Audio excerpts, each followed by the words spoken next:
ఘనమైనదే. దానికి గల కారణం ఏమిటి అంటే,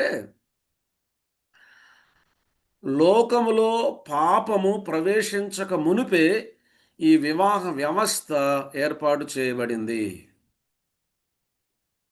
వివాహ వ్యవస్థను లేక కుటుంబ వ్యవస్థను దేవుడు ఏర్పాటు చేసినప్పుడు అప్పటికింకా పాపం లోకంలో ప్రవేశించలేదు.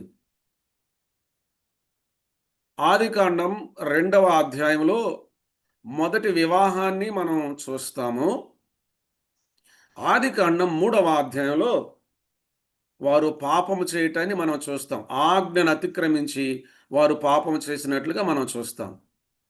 కనుక 3వ అధ్యాయంలో వారు ఆజ్ఞను అతిక్రమించి పాపము చేయక మునుపే 2వ అధ్యాయంలోనే వివాహం జరిగింది. కుటుంబ వ్యవస్థ